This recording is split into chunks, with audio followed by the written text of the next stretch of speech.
Hello, people. Welcome to Restart and Rise to another vlog. This is Swapna. So ఇవాళ మనం big boss అగ్ని పరీక్ష season 2 review episode 12 review చేయబోతున్నాం. So ముందు జరిగిన ఎపిసోడ్స్లో లీడర్ని డిసైడ్ చేయడానికి కొంచెం స్టార్టింగ్ ఒక టాస్క్ పెట్టి దాంట్లో నుండి లీడర్ డిసైడ్ చేశారు. బట్ ఈ ఎపిసోడ్లో ఏంటి అని అంటే ప్రీవియస్ విన్నింగ్ టీం నుండి లీడర్ని డిసైడ్ చేయాలి అనుకున్నారు. సో నిన్న జరిగిన winning team Jhansi team. Total 7 contestants ఉన్నారు. ఆ 7 కంటెస్టెంట్స్లో నుండే మనం లీడర్ని తీసుకోవాలి. సో ఆ 7లో వాళ్ళలో వాళ్ళే ఓట్అవుట్ చేసుకుని 5 మెంబర్స్ మిగిలాలి. ఇద్దరిని రిమూవ్ చేయాలి అంటే ఓటింగ్ బేసిస్ పైన రామకృష్ణ అండ్ గాయత్రిని తీసేశారు బేస్డ్ ఆన్ ఓట్స్. మిగిలిన 5 మెంబర్స్ మధ్యలో ఒక టాస్క్ పెట్టారనమాట, ఎవరు లీడర్ అని.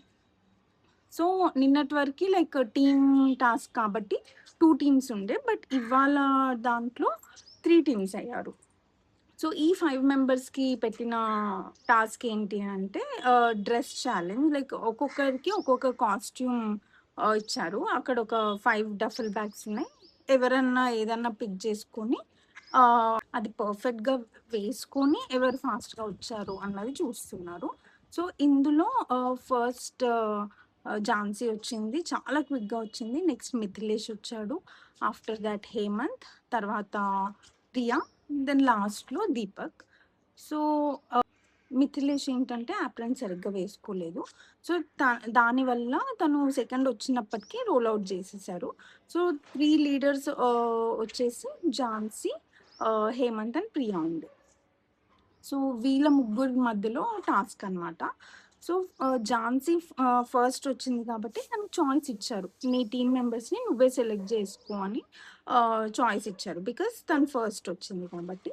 తర్వాత హేమంత్కి ఏంటంటే కంటెస్టెంట్స్కి చాయిస్ ఇచ్చారు, మీరెవ్వరు మిగిలిన 2 టీమ్స్లో ఎవరి టీం కావాలంటే వాళ్ళకి వెళ్ళండి అని. So majority of the team members Hemant టీంలో వెళ్ళడానికి ఇంట్రెస్ట్ చూపించారనమాట.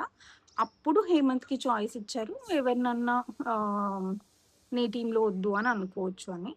సో అలా 3 మెంబర్స్ ఎక్స్ట్రా వచ్చారు హేమంత్కి.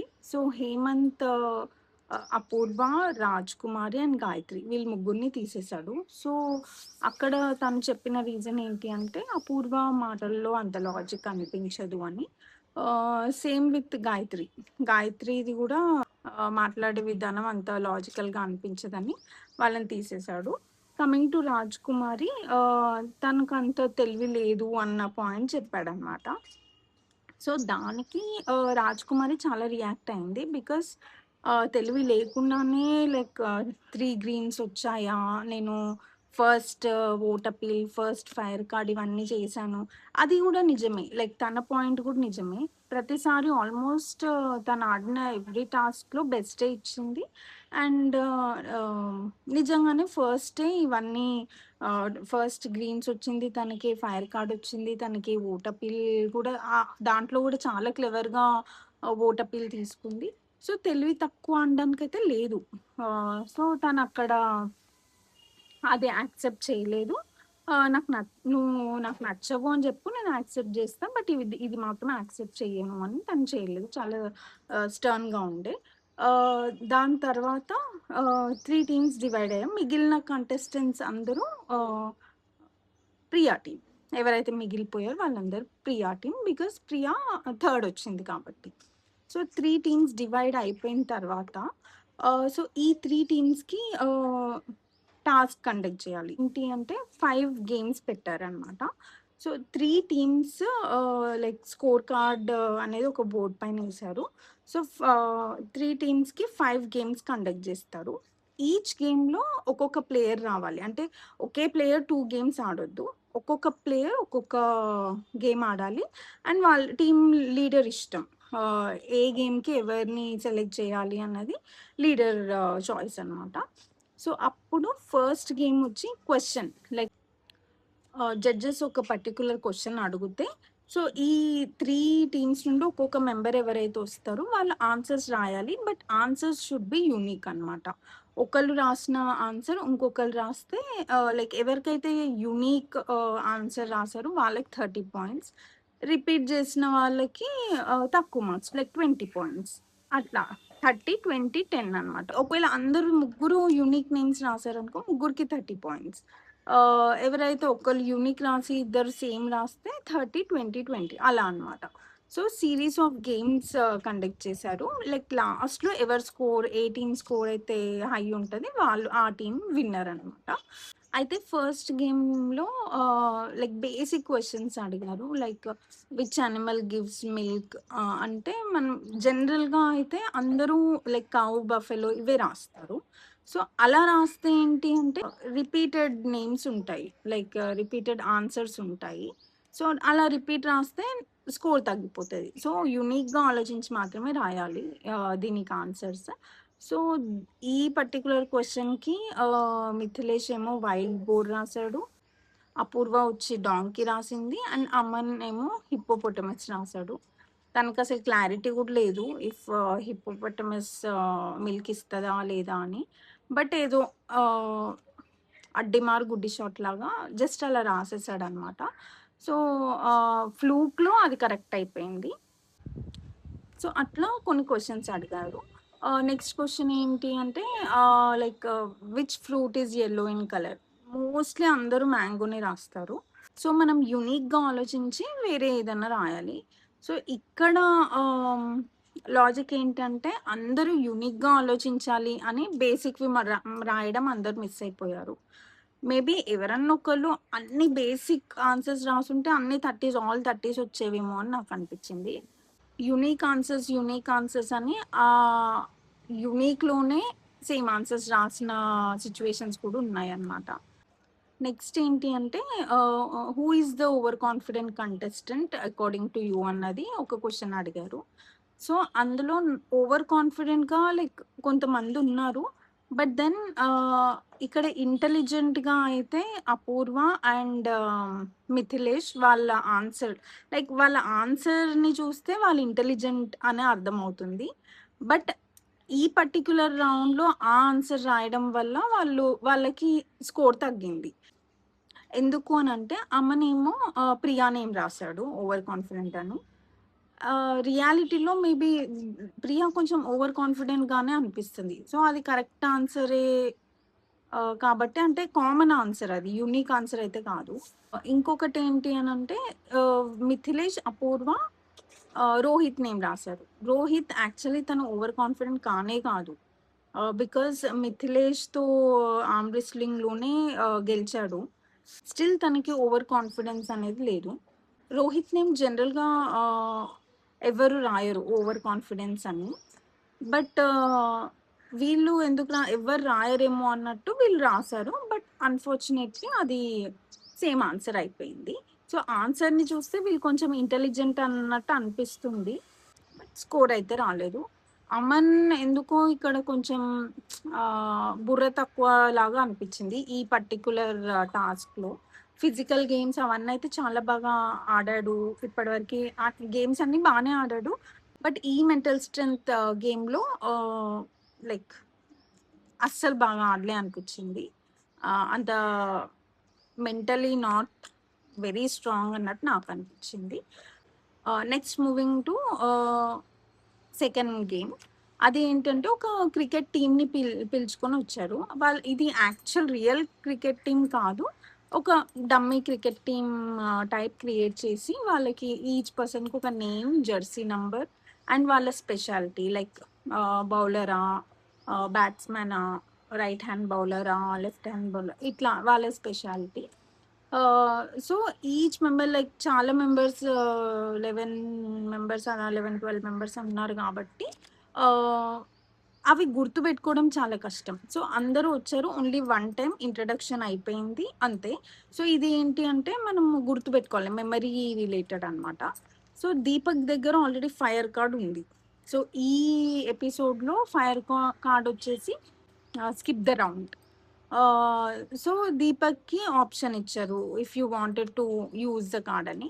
దీపక్ డెసిషన్ నాకు కరెక్ట్ అనిపించింది. ఎందుకు అనంటే, ఇది కొంచెం డిఫికల్ట్. మేము అంటే ఇన్ని గుర్తుపెట్టుకోవడం, ఆ 3 టీమ్స్‌లో 30 మార్క్స్ రావడం కొంచెం డిఫికల్టే. సో, తన డెసిషన్ వల్ల బై డిఫాల్ట్ వాళ్ళకి హైయెస్ట్ మార్క్ 30 మార్క్స్ వచ్చాయి. మిగిలిన 2 టీమ్స్‌కి వాళ్ళు ఎవరు గెలిచినా కూడా 30 అయితే రావు. బికాస్ నెక్స్ట్ ఈస్ 20 తర్వాత 10 కాబట్టి. సో, ఈ గేమ్‌లో దీపక్, రోహిత్ అండ్ రామకృష్ణ వీళ్ళు ముగ్గురు పార్టిసిపేట్ చేశారు. దీపక్ కార్డ్ యూజ్ చేసుకున్నాడు కాబట్టి తను ఆడలేదు. Then Rohit versus Ramakrishna. So, Ramakrishna ఈ రౌండ్‌కి రావడం నాకు కొంచెం ఎట్లనో అనిపించింది. అంటే ముందు జరిగిన టాస్క్‌లో తను అస్సలు పెర్ఫార్మ్ చేయలేదు. కలర్ గేమ్ గుర్తుపెట్టుకోలేకపోయాడు. కన్‌ఫ్యూజన్ ఉండే. సో, తనకి మెమరీ గేమ్‌కి కష్టమేమో అనిపిచ్చింది. బట్ సర్ప్రైజింగ్‌లీ 2, 3 ఆన్సర్స్ చెప్పాడు. చాలా బాగా చెప్పాడు. బట్ అల్టిమేట్‌లీ రోహిత్ విన్ అయ్యాడు. Rohit game was very good. ఎందుకు అనంటే లైక్ క్వెషన్ అడగగానే ఎళ్లి బెల్ తీసుకోవాలి. ఎవరైతే బెల్ కొడతారో వాళ్ళకి ఛాన్స్ ఉంటుంది. సో, 5 టైమ్స్ తను బెల్ గ్రాబ్ చేసుకున్నాడు. అండ్ 5 టైమ్స్ కరెక్ట్ ఆన్సర్స్ మాత్రమే చెప్పాడనమాట. సో, నాకెందుకో రోహిత్ డే బై డే తన గేమ్ చాలా నచ్చుతుంది. సో, సేమ్ ఇదే ఒపీనియన్ అందరికంటే చూసే ఆడియన్స్‌కి గూడా ఉందా? ఉంటే మాత్రం నేనైతే విన్నదేంటి అంటే, రోహిత్‌కి ఓటింగ్ చాలా బాగా ఎళ్తుంది. జియో హాట్‌స్టార్‌లోని. High chances Rohit Bigg Boss 10లో ఉంటాడు అన్నట్టు నాకనిపిస్తుంది. బికాజ్ మన ఆఫ్‌లైన్ వోటింగ్స్ కానీ, మన సోషల్ మీడియాలో కొందరు షేర్ చేసుకుంటారు గదా! అవన్నీ కూడా కొంచెం ఒక అనాలిసిస్ ఏస్తే మాత్రం లైక్ హైయెస్ట్ వోటింగ్ రోహిత్‌కి, చరణ్‌కి వీళ్ళకొస్తుంది అనమాట. థర్డ్ గేమ్ ఏంటి అంటే వీళ్ళకి ఒక బోర్డ్ ఇస్తారు. లైక్ 20 థింగ్స్ చెప్తుందనమాట స్ట్రీమ్‌కి. ఆ 20 థింగ్స్ ఒక్కొక్క లైక్ 1 బై 1 చెప్తుంది. ఆ 1 బై 1 చెప్తుంటే అంత టైంలోనే దానికి ఒక డ్రాయింగ్ వేసేసుకోవాలి మనకర్థమయ్యేలాగా. సో, 3 టీమ్స్ నుండి ఒక్కొక్క కంటెస్టెంట్ వస్తారు గాబట్టి, సో, ఫర్ ఎగ్జాంపుల్ ఒక స్లిప్పర్స్, బల్బ్ ఇట్లా ఒక్కొక్క కొన్ని థింగ్స్ చెప్తుందనమాట. సో, ఆ థింగ్స్‌ని వాళ్ళకి వాళ్ళు అర్థమయ్యేలాగా డ్రా జేసుకోవాలనమాట.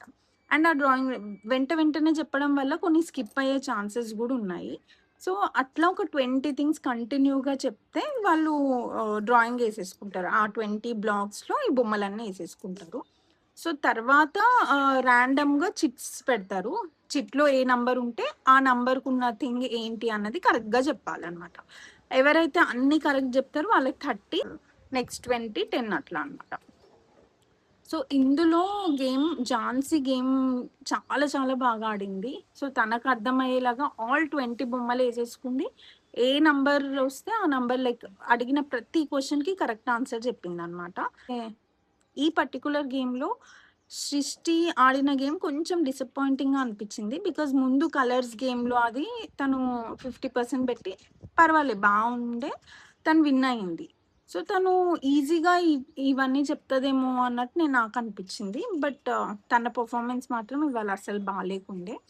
అండ్ దీనివల్ల తనకి లాస్ట్‌లో యెల్లో కార్డ్ గూడా ఇచ్చారు జడ్జెస్. అండ్ నాకది వాలిడ్ అనిపిచ్చింది. బికాజ్ ఓవరాల్ టీమ్ మెంబర్స్‌ని చూసుకుంటే కంపేర్ చేస్తే సృష్టి పెర్ఫార్మన్సే కొంచెం తక్కువుంది ఇవాళ. So, that is the third game అనమాట. ఫోర్త్ గేమ్ వచ్చేసి కవర్ ద సర్కిల్. సో, ఒక రెడ్ కలర్ సర్కిల్ టేబుల్ పైన పెట్టారు. దానికి 3 బోర్డ్స్ ఇచ్చారు. 3 సర్క్యులర్ కార్డ్స్ టైప్ ఇచ్చారనమాట. సో, ఈ 3 కార్డ్స్ ఎల్బో బెండ్ చేయకుండా ఆ సర్కిల్ పైన వేయాలి. ఆ రెడ్ కలర్ కనపడొద్దనమాట. సో, ఇది నాకు చాలా ఈజియెస్ట్ టాస్క్ అనిపిచ్చింది. బట్ ఈ ముగ్గురిలో ఏ ఒక్కరు గూడా రెడ్ కలర్ కనిపియకుండా వేయలేకపోయారు. అందరు 3 టీమ్స్‌కి 0 వచ్చాయి. So, that is all about fourth game. Next last game fifth game వచ్చేసి వెయింగ్ గేమ్ అనమాట.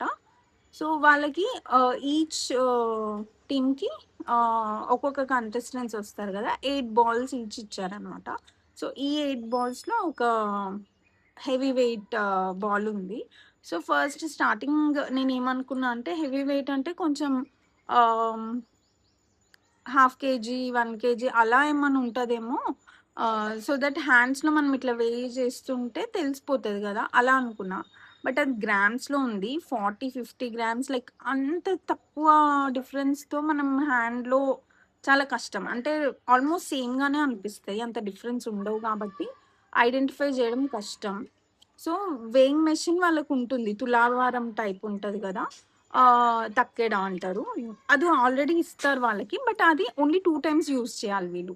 ఆహ్, మొత్తం అది 2 టైమ్స్ యూజ్ చేసి హెవీ బాల్ ఇది అన్నది చెప్పాలనమాట. సో, ఇందులో ముగ్గురు అంటే అందరూ ఒక్కొక్క స్ట్రాటజీ ఎళ్లారు. ఇది ఆహ్, అనుకున్నంత ఈజీ ఏం గాదు. బట్ ఒక్కొక్కళ్ళకి డిఫరెంట్ స్ట్రాటజీ ఉండింది. గాయత్రి అయితే లైక్ 4 బాల్స్ ఒక సైడ్, 4 బాల్స్ ఒక సైడ్ ఏసేసింది ఫస్ట్ టైమ్ యూసేజ్‌కి. అంటే అది గూడా స్మార్ట్ మూవ్ అనిపిచ్చింది. బికాస్ ఒకటేసారి 4 బాల్స్‌ని ఎలిమినేట్ జేసేయొచ్చు. మిగిలిన 4 బాల్స్‌లో మళ్ళీ ఇంకొక సెకండ్ ఛాన్స్‌లో మళ్ళీ ఇంకొకసారి వెయిట్ చూసుకొని ఆహ్, తను డిసైడ్ జేయొచ్చు. తనది మంచిగా అనిపిచ్చింది. అండ్ మిగిలిన ఇద్దరు గూడా లైక్ 2, 2, 3, 3 అలా పెట్టి వాళ్ళ స్ట్రాటజీ వాళ్ళు యూజ్ చేశారు. బట్ లాస్ట్‌లో ఏంటి అంటే ఆల్ 3 ముగ్గురు గూడా లైక్ హెవీ బాల్ ఏంటి అన్నది అందరూ కరెక్ట్ జెప్పారు. చాలా బావుండింది గేమ్ అయితే. సో, అలా ముగ్గురికి 30, 30 వచ్చాయి. బట్ ఓవరాల్ 3 టీమ్స్‌లో ఝాన్సీ టీమ్ విన్ అయిందనమాట. అండ్ నిన్నటి ఎపిసోడ్‌లో తను ఓట్ అపీల్ వేరే వాళ్ళకిచ్చింది. టీమ్ మెంబర్స్‌కిచ్చింది. బికాజ్ వాళ్ళు కష్టపడి ఆడారు కాబట్టి. సో, ఈసారి తనే తీసుకుంది. బికాజ్ తను గూడా ఈక్వల్లీ కష్టపడింది. తన వల్ల గూడా హైయెస్ట్ మార్క్స్ వచ్చాయి కాబట్టి ఓట్ అపీల్ తనే తీసుకుంది ఈసారి. అట్లా ఫస్ట్ ఓట్ అపీల్ ఝాన్సీ తీసుకుంది. Next vote appeal judges like valuable కంటెస్టెంట్స్‌కి లైక్ స్టార్ ప్లేయర్‌కి ఇస్తారు కాబట్టి సో, ఈసారి ఇవాళ స్టార్ ప్లేయర్ రోహిత్‌ని చూజ్ చేసుకున్నారు. రోహిత్ ఎందుకు అనంటే ఆహ్, నిజంగానే క్రికెట్ గేమ్ అనేది చాలా కష్టం. అంటే అన్ని మెంబర్స్‌ని వాళ్ళ నేమ్స్, జెర్సీ నంబర్, స్పెషాలిటీ ఇవన్నీ గుర్తుపెట్టుకోవడం అంత ఈజీ గాదు. సో, అందులో టాప్ చేశాడు కాబట్టి రోహిత్‌కి ఇచ్చాడు. అది కరెక్ట్ చాయిస్ అని నాకనిపించింది. దెన్ ఒక యెల్లో కార్డ్ ఎవ్రీ ఎపిసోడ్‌లో ఒకళ్ళకిస్తారు. లీస్ట్ పెర్ఫార్మింగ్ కంటెస్టెంట్స్‌కిస్తారు కాబట్టి ఈసారి సృష్టికిచ్చారు. అది గూడా కరెక్టే అనిపిచ్చింది. లాస్ట్‌లో ఏం జరిగిందంటే ఈ ఎపిసోడ్ మొత్తం మెంటల్ స్ట్రెంగ్త్‌కి సంబంధించింది గాబట్టి అభిజిత్ అంటాడు ఐయామ్ నాట్ సో సాటిస్ఫైడ్ అన్నట్టు అంటాడనమాట. దానికి రాజ్ కుమారి ఏడ్చేస్తది. అంటే యాక్చువల్లీ తను వీక్ అని గాదక్కడ. బికాజ్ మనం ముందు నుండి తనని చూస్తే తన లైఫ్ స్టోరీ చెప్పినప్పుడు గానీ, తను ఫేస్ చేసిన సిట్యుయేషన్స్ చెప్పినప్పుడు గానీ, తనెప్పుడు ఏడవలేదు. Like she was very clear and confident. ఎప్పుడు ఏడవలేదు. బట్ ఇవాళ ఎందుకు ఏడ్చింది అన్న క్వెషన్ అందరికి రావచ్చు. అక్కడ ఏమైంది అనంటే కొందరికేంటి అంటే వాళ్ళు ఎంత స్ట్రాంగ్ ఉన్నప్పటికీ వాళ్ళ 100% ఇవ్వలేదు. వాళ్ళ వల్ల టీమ్ పెర్ఫార్మన్స్ తగ్గిపోయింది అన్నదానికి అది కొందరు అంత ఈజీగా తీసుకోలేరు. తన పర్సనల్ ఛాలెంజెస్ అయితే తను చాలా కాన్ఫిడెంట్‌గా ఉంది. స్ట్రాంగ్‌గా ఉంది. ఏడవకుండా ఉంది. బట్ ఇది ఏంటి అంటే తను చేయగలదు. బట్ స్టిల్ చేయలేకపోయినా అన్న బాధతో ఏడ్చిందేమో. బట్ అది కొంచెం డ్రామాలాగా అనిపించింది. సో, అంతే. ఇవాళ జరిగిన ఆహ్, ఎపిసోడ్ ఇది. సో, నాకు ఎవరెవరు 'బిగ్ బాస్'కెళ్తారు అని నేననుకుంటున్నా అంటే, ఫస్ట్ రోహిత్. బికాజ్ స్టార్టింగ్‌లో తన నేమ్ అసలు లేకుండే లిస్ట్‌లో. అంటే మనం ఎక్స్‌పెక్ట్ చేసే దాంట్లో గూడా అసలు లేకుండే. కాకపోతే నౌ ఇప్పుడు డే బై డే టాస్క్‌లు, ఛాలెంజెస్ ఇవన్నీ చూసాక రోహిత్ ఎళ్తాడని నాకనిపిస్తుంది గట్టిగా. దెన్ చరణ్, మిథిలేష్ కూడా ఎళ్ళే ఛాన్సెస్ ఉన్నాయి. అండ్ రాజ్ కుమారి వెళ్తే బావుంటుంది. బట్ చూద్దాం. అమన్ అండ్ దీపక్ కూడా ఛాన్సెస్ ఆర్ హై అనమాట. అంతే. That's all for today's video guys. Please do like, share and subscribe to my channel. Thank you all. Bye.